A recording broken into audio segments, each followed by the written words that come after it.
Mesdames, Messieurs, bonsoir, bonjour. Ça dépend de l'heure à laquelle vous choisissez de suivre cette émission, ça se dit. L'émission qui revient sur tout ce que vous dites chez vous à la maison. Nous en faisons un très bon sujet.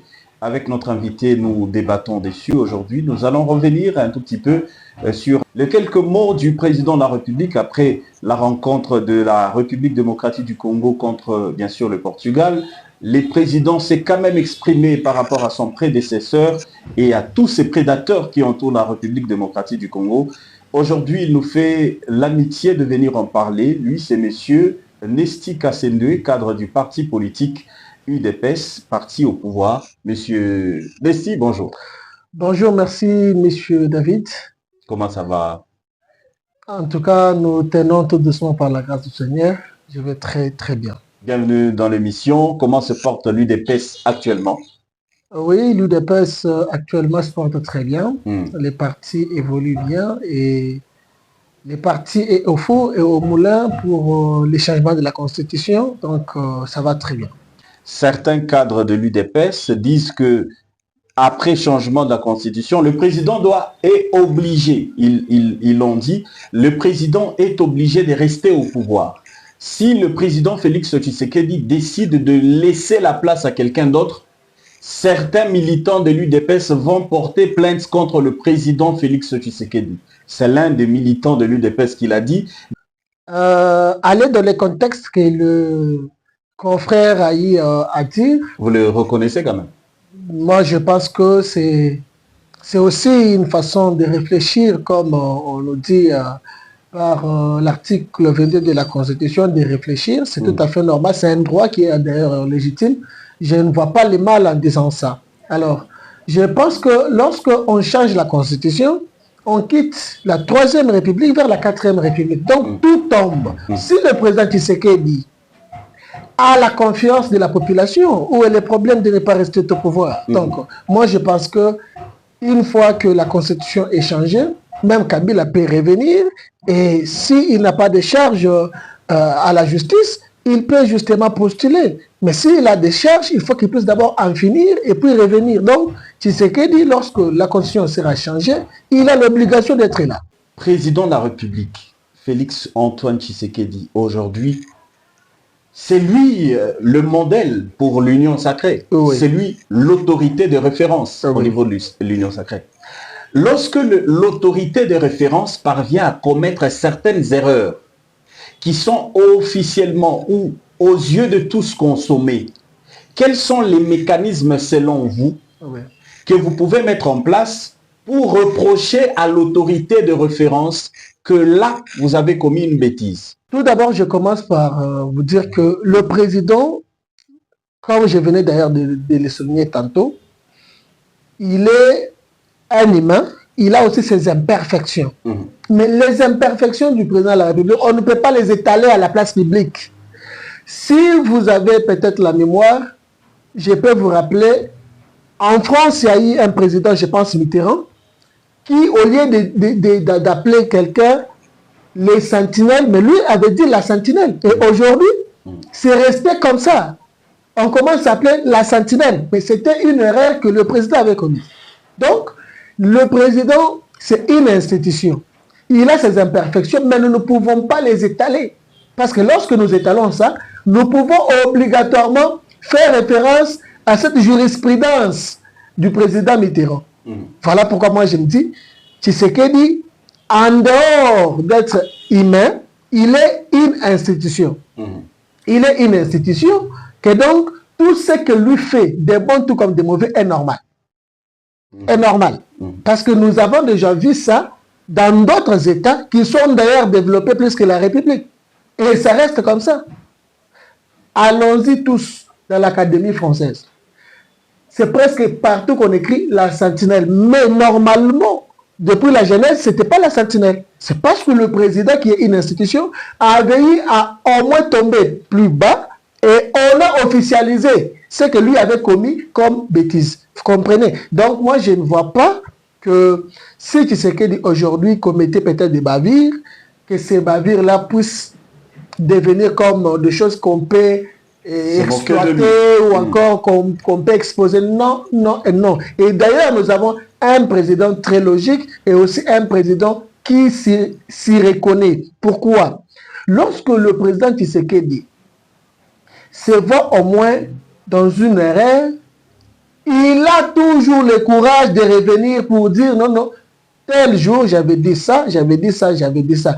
En pensant, moi j'étais en train de voir que peut-être ça devrait être ça ou ça. Mais j'ai vu que ce que moi j'étais en train de penser, ce n'était pas la réalité. Voilà pourquoi j'ai fait quoi? J'ai retiré. Nous l'avons vu en train de le faire plusieurs fois. Voilà. Nous pensons que Tshisekedi, il est le président qui maîtrise encore beaucoup de choses. Pourquoi? Parce qu'il fait de sorte que chaque Congolais puisse se sentir à l'aise. Peu importe ceux-là qui pensent que notre Tshisekedi, il est en train de créer des tribalismes. C'est tout à fait normal. Au Congo, nous avons des espèces de gens qui voient toujours les gens d'une façon mauvaise. Mais nous, en tant que citoyens congolais, militants de l'UDPS, nous accompagnons le président Tshisekedi dans tout ce qu'il fait et nous le soutenons. Pourquoi nous le soutenons? Parce qu'il est le mieux placé et il est le Congolais que d'autres Congolais ont eu à donner confiance pour représenter toute l'État de la République. Pour vous, lorsqu'on est président de la République, on a la dernière parole sur tout, ou on accorde aussi de l'espace à ses conseillers pour nous orienter dans nos prises de parole, dans nos prises de décision, etc. En tout cas, cette question, moi, je vous ramène quelque part. Je sais que vous êtes au courant que la République démocratique du Congo, c'est un pays qui utilise le système ou bien le régime semi-présidentiel. Exactement. Le président Tshisekedi ne peut pas prendre toute seule la décision. Non. Il a toujours une procédure ou bien il a toujours des procédures pour donner des solutions aux problèmes ou encore prendre des décisions aux problèmes. Il ne peut pas prendre des décisions toute seule parce que nous sommes une république qui est régie par le régime semi-présidentiel. Quand on parle de semi-présidentiel, le président, avant de prendre une décision, il consulte toujours. Là, c'est dans le cas de prendre des décisions officielles. Oui. Mais là, on parle de décisions dans le sens de sorties médiatiques, Oui. des propos à tenir dans des sorties médiatiques. Oui. Ce ne sont pas des décisions officielles. Oui. Il a un directeur de cabinet, il a des conseillers en matière, etc. Est-ce que pour vous, les présidents consultent ces gens-là avant de faire des sorties médiatiques? Mais pourquoi pas? Il les consulte. Comment est-ce que vous pouvez engager des gens, mais que vous ne considérez pas? Mais non. Donc, quand il y a tous ces gens-là, le président va de faire quelque chose, il les consulte pour qu'eux puissent les conseiller, pour qu'eux puissent leur dire, pour qu'eux puissent au moins lui dire qu'il doit dire. Évidemment, ce qu'il doit dire, comment il peut placer des mots, comment tout ça, c'est comme ça. Et quand vous suivez les sorties du président de la République, vous êtes sûr qu'il suit toutes ces personnes? Ou c'est des mauvais conseillers ou c'est le président qui ne prend pas des bons conseils? Non, non. Le président, lorsque vous suivez ses sorties médiatiques, il a toujours tapé fort et ce qu'il dit, c'est ce qui est réel. Si Tshisekedi dans ses sorties médiatiques ne tapait pas fort, je ne pense pas que aujourd'hui on devrait voir Kabila commencer à parloter.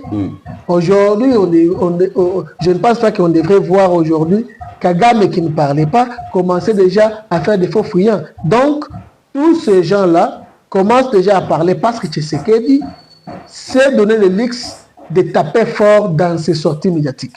Vous avez dit ce qu'il dit, c'est vrai. Oui. Mais lui-même s'est repenti. En disant moins de escarmouches, il s'était trompé. Oui. Donc, on peut dire que dans plusieurs sorties du président, il arrive qu'il se trompe régulièrement. Non. Vous savez pourquoi il avait dit qu'il s'était trompé? C'était par rapport à la considération que lui avait fait à ces gens-là qui dirigeaient nos groupes armés. Okay. Imaginez-vous que les chefs des groupes armés étaient des infiltrés.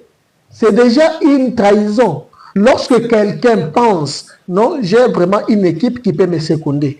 Mais en réalité, lorsqu'il est en train maintenant de faire des analyses par rapport à l'équipe, il se rend compte que cette équipe-là ne l'aide pas, mais l'équipe est là pour le déstabiliser. Voilà pourquoi il avait dit, en tout cas, moi, je pensais que avec les généraux que j'ai, on peut avec toute facilité attaquer les Rwandais à partir de Goma. Est-ce que vous pensez qu'aujourd'hui, le président est dans l'obligation de beaucoup parler? Parce qu'on a comme l'impression que le président a tout le temps soif de s'exprimer. Oui. Et même la Bible dit, la parole, la bouche qui parle trop ne manque pas de péché. Le président ne parle pas tout le temps. Si vous avez bien constaté, les jours que le président avait dit à la moindre escarmouche, c'était dans la période de la campagne. Mais ce n'était pas, je peux dire, une sortie médiatique en tant que président, non. C'était une sortie médiatique en tant que candidat président et aussi président d'exercice. Donc, il faut que nous puissions bien faire la part des choses. Il était président en exercice. En exercice. Candidat aux élections. Président en exercice. En exercice, censé oui. avoir toutes les informations avant de parler. Oui. Okay. Mais non, écoutez. Lorsqu'il a parlé de la moindre escarmouche, je vais d'ailleurs d'expliquer, il faisait référence à nos généraux. Lui, en tant que candidat à cette époque-là, il a dit, si seulement on osait, je vais réunir toutes les deux chambres en congrès et puis prendre des décisions possibles. Mais quand il a été voté, les gens que lui espérait se sont retrouvés en coalition avec les gens qui attaquent chaque jour la République, qui tuent les Congolais. Obligatoirement, il s'est vu faible. Pourquoi? Parce que pour se battre, il faut avoir la force, il faut avoir des pions, il faut avoir des pionniers. Mais les pionniers que nous avons, les pionniers que le président espérait, c'était les soi-disant pionniers qui étaient en mèche avec l'adversaire. Il a parlé après la rencontre RDC-Portugal. Pensez-vous que c'était le bon moment qu'il s'exprime? Vous avez même vu l'humiliation qu'il a accompagnée lors de cette... C'est des Congolais, des patriotes qui criaient Longwa, Bima. Est-ce que c'était le bon moment de parler? Est-ce qu'il y avait opportunité de s'exprimer? En tout cas, il faut que vous puissiez bien chercher l'image au lieu de prendre l'image qu'on a montée. Okay. Cette image de Longwa, c'est une image qui est montée de toutes pièces. Allez-y bien vérifier, vous allez comprendre que c'est une image qui est montée. Le président Tshisekedi s'est très bien exprimé. Très bien exprimé. Pourquoi? C'est depuis 52 ans que la République ne s'est jamais présentée dans une compétition comme la Coupe du Monde. Aujourd'hui, nous avons vu la République qui, l'Est du pays, donc quand je parle de l'Est, je parle de Nord Kivu, je parle aussi de Sud Kivu, qui l'ennemi est en train d'attaquer.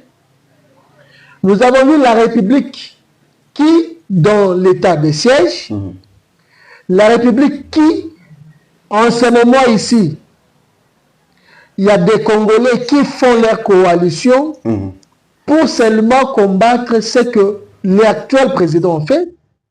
Changer la constitution. Nous avons vu la République se présenter dans cette compétition au moment où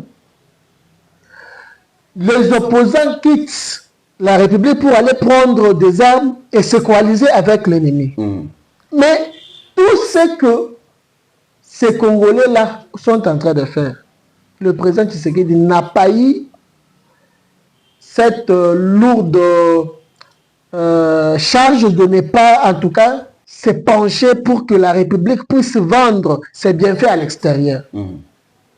Notre équipe s'est qualifiée et vous connaissez bien les conditions qui ont fait que l'équipe puisse se qualifier. C'est quoi les conditions? Mais il y avait beaucoup de problèmes. D'ailleurs, notre match avec les matchs qu'on a perdu au stade de Martyr avec Sénégal, c'était un match qui était tiré d'ailleurs par les Congolais. C'était un match amical? Non, c'était un match qui devrait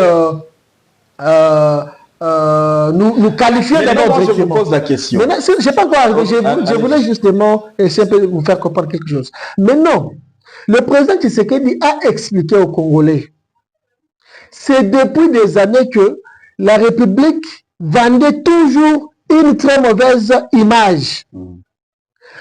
Son prédécesseur était parmi les gens qui ont vendu pendant 18 ans l'image mauvaise au monde. Et c'était bien, c'était l'opportunité qu'il puisse au moins expliquer ça devant les Congolais qui sont aux États-Unis. Donc c'est son prédécesseur qui a empêché les Léopards de participer à la Coupe du Monde. Mais oui. Mais oui. Ah bon? Oui. Dans quel sens? Parce il était malhonnête. Actuellement, oui. Le président Félix, il n'est pas joueur, oui. Il n'est pas sélectionneur, oui, oui. Il n'est rien dans le foot. Oui. C'est quoi le miracle que lui a fait ou à quel moment il a pu participer pour que les Léopards puissent se qualifier à la Coupe du Monde? Le président Tshisekedi intervient à tous les niveaux. Ok. Il intervient à tous les niveaux. Ok. J'ai suivi un petit documentaire de nos Léopards qui ont participé à la Coupe du Monde à l'époque. Voilà.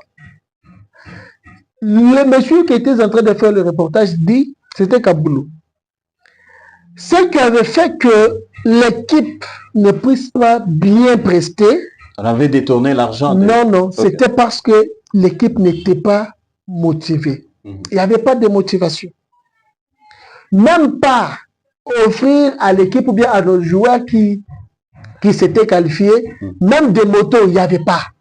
Imaginez-vous, quand on vous donne l'opportunité d'aller participer aussi dans une grande compétition comme la Coupe du Monde, mais le gouvernement ne fait rien.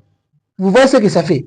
Mais aujourd'hui, le président Tshisekedi a mis tous les moyens possibles pour que notre équipe puisse être bien équipée, notre équipe puisse au moins redorer l'image de la République.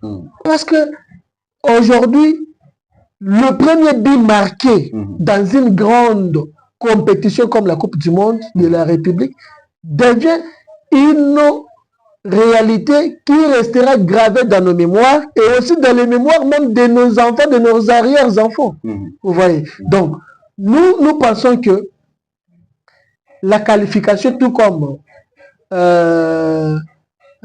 les propos du président Tshisekedi, c'était bien placé. C'était bien placé. Il a dit que la vérité.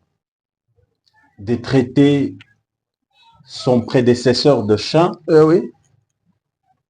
Le président, en tant que parent d'abord, oui. Père de famille, qui se tient devant toute une communauté en train d'insulter un autre parent, père de famille. Okay. Quelle image le président est en train de dégager, ça? Vous savez, au Congo, nous avons beaucoup de gens qui veulent mettre beaucoup de théories là où il n'y a pas question de théorie. Okay. Tshisekedi a eu à faire son discours et il était clair. Si les gens pensent que non, il a qualifié Kabila d'un chien, mais il faut qu'il puisse au moins savoir la quintessence de ce qui a fait de sorte que non, le président puisse le qualifier d'un chien. Ok, c'est quoi la quintessence? Donc, moi j'estime que le prédécesseur du président Tshisekedi n'avait pas bien joué son rôle. C'était un envoyé. Vous savez, les chiens, on peut l'envoyer lorsqu'il y a quelque chose, par exemple, qu'une personne est en train de poursuivre et qu'il a son chien, il envoie le chien. Il envoie le chien pour que les chiens puissent aller au moins faire l'offensive. Mais aujourd'hui, personne ne peut contredire le président de la République parce que Mosé Laurent Désiré Kabila a été tué.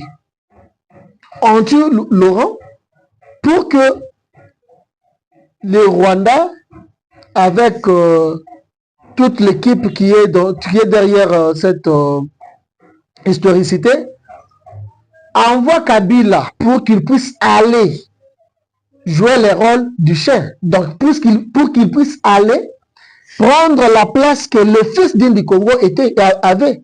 Donc, on a tué le fils digne du Congo pour que le Rwanda puisse envoyer quelqu'un qui était de son obédience. Et nous avons vu dans les 18 ans ce que nous avons traversé. Le minerai de la République était pillé, on entrait en désordre et le Rwanda était en train de se développer. C'est dans les 18 ans que le Rwanda s'est beaucoup développé. Et si vous parcourez depuis que Tshisekedi est au pouvoir, même le mode de vie de ce pays-là n'est pas comme il était dans les 18 ans de Kabila. Voilà pourquoi Tshisekedi l'a qualifié d'un chien. Donc, c'était un chien qu'on envoie pour aller jouer un rôle quelconque. Et quand il a joué ce rôle, il a senti qu'il était par devant lui une opposition composée de l'UDPS. Et l'UDPS l'avait en tout cas beaucoup mis mal à l'aise. Voilà pourquoi il avait fui le pouvoir. Pourquoi aujourd'hui ce régime veut bien travailler que par de paroles, qu'en parlant? Vous dites que le régime actuel ne travaille pas en silence. Non. On ne peut jamais travailler. On la chanson Touba Touba. On ne peut jamais travailler en politique en silence. Non. Même dans des pays développés, lorsqu'il y a quelque chose qui est lancé, il faut que ça puisse passer par le média. Il faut que la communication puisse parler. On ne fait que lancer Kabila. Non. Qui est déjà parti, que les Congolais ont déjà oublié. Non, écoutez. L'UDPS ne fait que le faire revenir sur la scène. Ici, vous avez dit Kabila travaillait en silence. Kabila n'avait rien fait. Il n'avait rien fait. Est-ce que vous pouvez me citer, parmi les projets de 5 chantiers, une chose qui avait commencé avec Kabila et fini avec Kabila? J'ai dit non. Qu'est-ce qui se passe? Quand on gagne le match, on voit Kabila. Quand il y a C64, on voit Kabila. Quand on veut faire une sortie médiatique avec le journaliste, on voit Kabila. Qu'est-ce qui fait que vous soyez tellement collé à Kabila qu'il devient indispensable pour que vous puissiez respirer? Kabila, revenir sur lui, moi je peux dire, c'est juste une façon de faire comprendre aux Congolais que nous avons eu à tomber dans des bavures dans le passé. Maintenant, on n'a pas le temps de laisser la chance à ces gens qui se disent être Congolais et qui se disent aimer la République. L'UDPS peut nous libérer de l'esprit Kabila.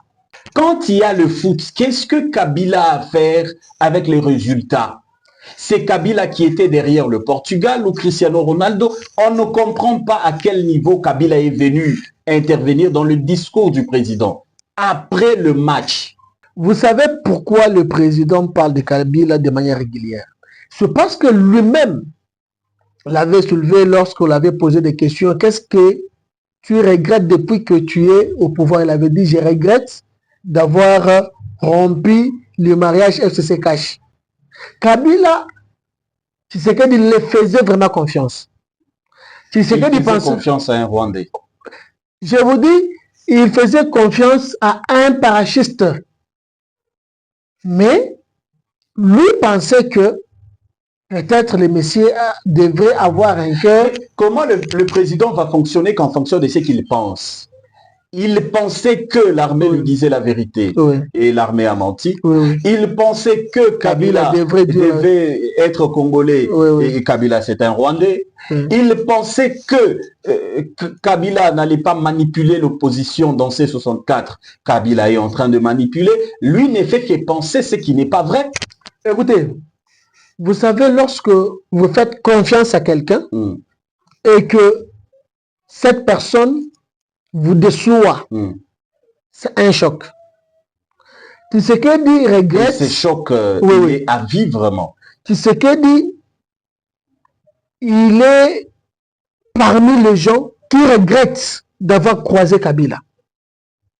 Pourquoi? Ça devient son cauchemar de la vie. Non, mais écoutez, comment est-ce que Kabila, lui qui fut président, il est en train de combattre le régime parce que il veut encore rentrer ou bien retourner au pouvoir ou bien retourner aux affaires?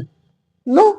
Donc aujourd'hui, tout ce qui va dans l'encontre de la pensée de l'UDPS, de l'Union sacrée, devient soit soutenu par le Rwanda, soit soutenu par Kabila. Oui. On ne peut pas être opposant simple. On peut être opposant simple, mais au Congo, je ne vois pas un opposant simple. Ils sont tous avec le Rwanda, tous avec Kabila.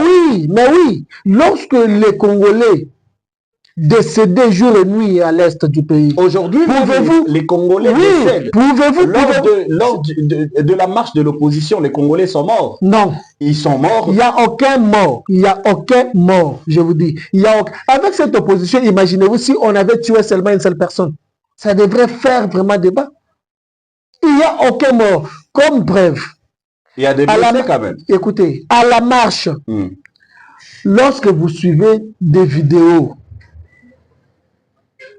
on nous disait que Kabound, il avait eu une balle. Fayoulou, il avait eu une balle. Été frappé, non? Je parle bien des images. C'est presque, même Merveille vous, il avait eu aussi une balle. C'est presque tous les opposants qui ont eu des balles. Et si nous partons dans le contexte de blessures, comment est-ce que Fayoulou, comment est-ce que c'est Sanga, comment est-ce que Merley et les autres là se sont vus être blessés? Parce que nous avons vu, d'ailleurs je suivais les directs qui étaient diffusés dans les comptes de Merveille Vous. Les policiers, bien les agents de sécurité étaient en train de faire quoi? De reculer. C'était les militants, les manifestants qui étaient en train de jeter des pierres. Et ce qui était décevant, c'était de voir, lorsque les policiers lançaient des gaz, les militants prenaient la même gaz et faisaient rentrer dans le camp des policiers. Alors, comment est-ce que Fayoulou, comment est-ce que ces opposants-là se sont retrouvés avec des blessures? Allez-y comprendre que ce sont des gens qui veulent seulement se victimiser. Ils veulent se victimiser pour au moins tâcher l'image de Tshisekedi en disant non, lorsque nous avons eu à faire notre marche, on nous a fait ceci, on nous a fait cela. On va prendre quelques anniversaires. On va souhaiter heureux anniversaire à toutes ces personnes qui célèbrent leur anniversaire de naissance. On va prendre ces transitions. On revient.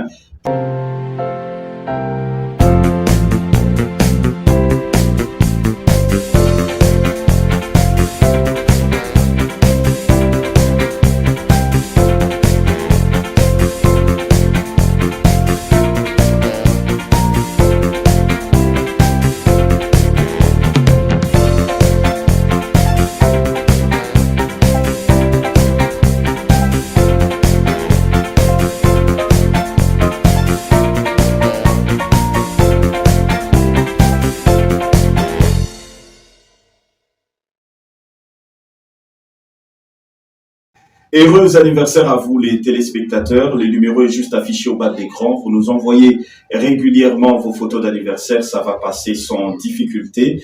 Monsieur Nesti Kassenui, je vais vous poser quelques questions. Vous allez me répondre par oui ou par non. On finit l'émission par là. Monsieur Nesti Kassenui, vous avez rassuré ici dans cette émission que l'UDPS tient absolument à changer la Constitution pour que le président reste au pouvoir, parce que sur toute la plateforme Union Sacrée, il n'y a personne qui est capable de faire mieux que le président de la République. Non. Vous avez rassuré ici dans cette émission que le président peut commettre autant d'erreurs qu'il peut. Mais vous, dans l'Union Sacrée, vous êtes obligé de blanchir les erreurs du président de la République. Le cas de la France, où on a changé le sentinelle par la sentinelle. Oui. Vous avez rassuré dans cette émission que le président de la République, il suit les conseillers, mais ses conseillers ne lui donnent pas de bons conseils. Voilà pourquoi il fait trop de sorties dans lesquelles il commet trop d'erreurs. Donc, vous avez rassuré ici, dans cette émission, que l'ex-président Joseph Kabila, c'est pratiquement le cauchemar du président de la République, parce qu'il se répand de l'avoir croisé. Voilà pourquoi chaque fois qu'il veut sortir, il ne peut que revenir sur lui. Non. Merci à Mousbit qui a assuré la prise de vue et la réalisation. Merci également à la programmation de M. Patrick Itengi, assisté par Victor Mombaye. Merci à la coordination et la supervision générale de M. Freddy Tchijika, dit 3 fois Chi. Le sénateur David Soulou revient chez vous très prochainement avec un nouvel invité pour une nouvelle émission. À très bientôt.